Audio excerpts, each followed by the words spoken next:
మేము అదే రోజు చెప్పినాం, గతంలో 10 సంవత్సరాల గవర్నమెంట్ చూసినాం.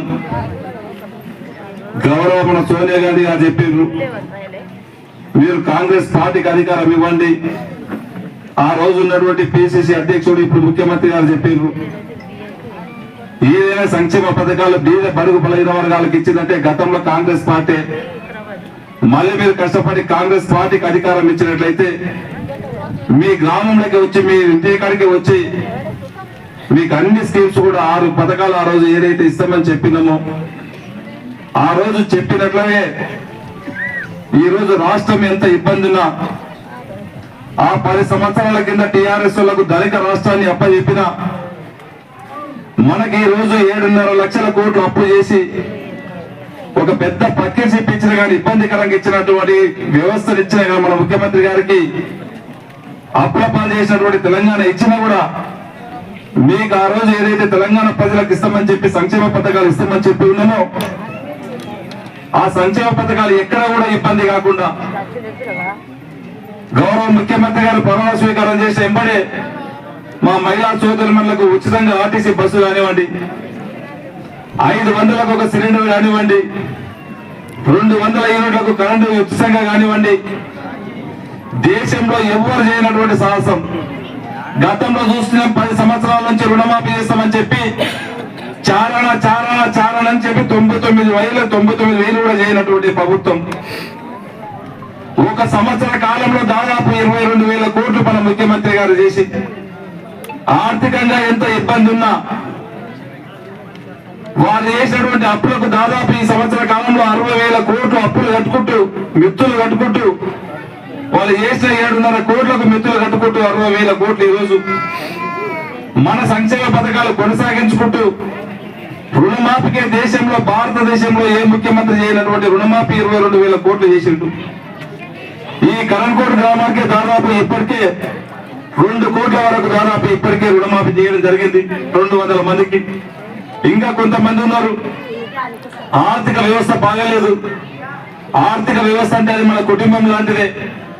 మంచి కుటుంబం ఖరాబ్ అయితే ఎంత ఇబ్బంది పడాలో ఈ రోజు తెలంగాణ ఆర్థిక వ్యవస్థ ఖరాబ్ అయింది. మన ముఖ్యమంత్రి గారు చక్కదిద్దా ఉన్నాడు. ఒక్కొక్కటి మీకు చెప్పినటువంటి పథకాలు అన్నింటి కూడా చేసుకుంటూ వస్తా ఉన్నాడు. దాంట్లో భాగంగానే ఇప్పటికే 2 కోట్ల రూపాయలు మన గ్రామానికి రుణమాఫీ చేయడం జరిగింది. ఇంకా ఎవరైనా రాని వాళ్ళంటే కూడా తక్షణ తర్వాతనే కొన్ని రోజుల లోపలనే ఆర్థిక వ్యవస్థకి గాల్లో పడ్డాక తప్పకుండా అందరికి చేపించే బాధ్యత ఒక ఎమ్మెల్యేగా నేను తీసుకొని చేపిస్తానని చెప్పి కూడా కరణ్కోట్ గ్రామంలో చెప్తా ఉన్నాం. మిగతాది కూడా మీకు ఆ రోజు చెప్పిన ఇదే చెట్టు కింద అలా కూర్చొని రాత్రిపూట ఎలక్షన్స్ ముందు కూడా చెప్పి ఉన్నాం, మీరు కాంగ్రెస్ పార్టీని ఆశీర్వదించండి, కాంగ్రెస్ పార్టీని గెలిపియండి అని చెప్పినాం. మీరందరూ కూడా ఎంతమంది భయపెట్టించిన భయానికి లొంగకుండా మీరందరూ కూడా ధైర్యంగా ఓట్లేసిన గెలిపించు. మీకు ఆ రోజు ఒకటే మాట చెప్పినాం, మీరు ఏది కూడా సంక్షేమ పథకాల చుట్టుపుట్టు ఆఫీసర్ల ఇంటికి తిరగవలసిన అవసరం లేదు, అధికారులే మీ ఇంటికి పంపిస్తామని చెప్పినాం. అదే విధంగా ప్రతిసారి గతంలో చూసినాం, ఒక జిరాక్స్ ఒక రేషన్ కార్డు ఇస్తామని చెప్పి ఆఫీసుల చుట్టుముట్టు తిరిగి జిరాక్స్ పెట్టాలి, ఆఫీసుల చుట్టుముట్టు తిరగాల. ఆ సిస్టమ్ ఉండదని చెప్పినాం. ఆ రోజే మేము గెలిచిన ఎంబడే కరణ్కోట్ గ్రామంలో ప్రజాపాలన ఇక్కడ పెట్టిన ఒక మీటింగ్ పెట్టినాం. ఆ రోజు రేషన్ కార్డు లేని వాళ్ళు ఎంతమంది దరఖాస్తు ఇవ్వమన్నాం, ఆ రోజు ఇల్లు లేని వారికి దరఖాస్తు ఇవ్వమన్నాం. అవన్నీ కూడా తీసుకొని ఈ రోజు మనం స్క్రీనింగ్ చేయడం జరిగింది. అవన్నీ తీసుకొని మళ్ళీ మీ ఇంటికి రావడం జరిగింది. మేము ఎక్కడ కూడా మీరు మన ఆఫీసుల కాడ పోవద్దని చెప్తలే, పొమ్మని చెప్పలే. ఆ రోజు ఏదైతే చెప్పి ఉన్నామో ఆఫీసర్లందరినీ కూడా మన గ్రామానికి కరణ్కోట గ్రామానికి మీ ఇంటికి పంపిస్తామని చెప్పినాం. మీకు చెప్పిన విధంగానే ఈ రోజు అందరం కూడా సబ్ కలెక్టర్తో సహా చీఫ్ విప్ గారు కానివ్వండి, లీడర్లు కానివ్వండి, అధికారులు ఎంపీడీఓ గారు, ఎంఆర్ఓ గారు, అందరు అధికారులు మీ ఇంటి దగ్గర మీ ఊర్లోనే ఉన్నారు. ఈ రోజు మీకు కావాల్సినవి మీ ఇంటికి ఎప్పుడైతే శాంక్షన్లు ఏవి శాంక్షన్లు ఇస్తున్నాము, ఏవి ఎలిజిబుల్ ఉన్నారు, ఏదనుకున్నారు ఒక్కొక్కటి వాళ్ళు చెప్తారు. మీరు అందరు కూడా గుర్తుంచుకోవాలా. ఇంకా ఇప్పుడు ఇన్ని పథకాలు ఇచ్చినాం. రేపు 26 జనవరి రోజు మన బాబాసాహెబ్ అంబేద్కర్ రాసినటువంటి రాజ్యాంగం అమలు పరిచినటువంటి రోజు. రేపు 26 జనవరి రోజు ఇంకా 4 పథకాలు మన గౌరవ ముఖ్యమంత్రి గారు మీ అకౌంట్ లో నేరుగా డబ్బులు అయిపోతా ఉన్నాడు. చాలా మంది చెప్పారు ఆ రోజు, అయితే రైతు భరోసా ఇయ్యారంట, 5 ఎకరాలకి రైతు భరోసా ఇస్తారు. ఉద్యోగం ఉంటే రైతు భరోసా రాదని చెప్పి, 10 ఎకరాలు ఉంటే రైతు భరోసా రాదని చెప్పి ప్రతిపక్షాలు పెద్ద కూటలు కూర్చుండ్రు. నేను వేదిక ద్వారా ఒకటే చెప్తా ఉన్నాను, కేసీఆర్ కు ఉన్నటువంటి 1000 ఎకరాలకు కూడా ఈ రోజు సాగు భూమి ఉంటే వారికి కూడా రైతు భరోసా ఇవ్వడం జరుగుతుంది. దయచేసి రైతు భరోసా వ్యవసాయం చేసుకునే ప్రతి ఒక్కరికి ఇస్తామో ఖచ్చితంగా ఇస్తామని చెప్పి కూడా వేదిక ద్వారా తెలియజేస్తా ఉన్నాను. ఒక్కటి ఇయ్యండి, ఎవరికి ఇవ్వమని చెప్తే ఒకటే గుట్టలకి ఇవ్వమని చెప్పినాం. ఏవైతే చెర్లు ఉంటాయో చెర్లకి ఇవ్వమని చెప్పినాం.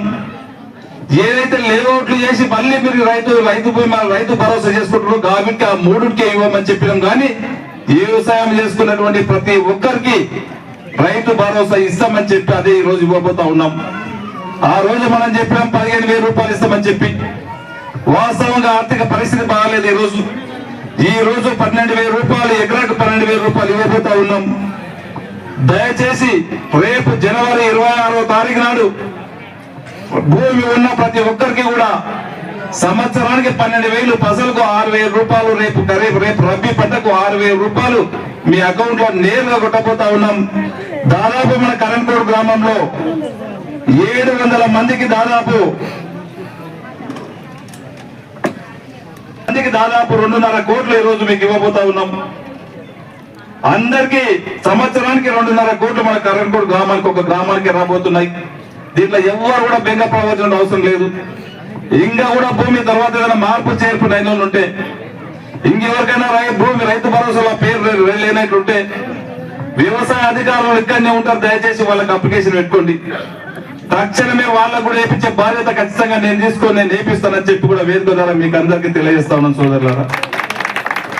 అదే కాదు, ఆ రోజు చెప్పినాం, భూమి లేని రైతు కూలీలకు అందరూ కూడా నెలకు 1000 రూపాయలు, సంవత్సరానికి 12,000 రూపాయలు ఇస్తామని చెప్పినాం.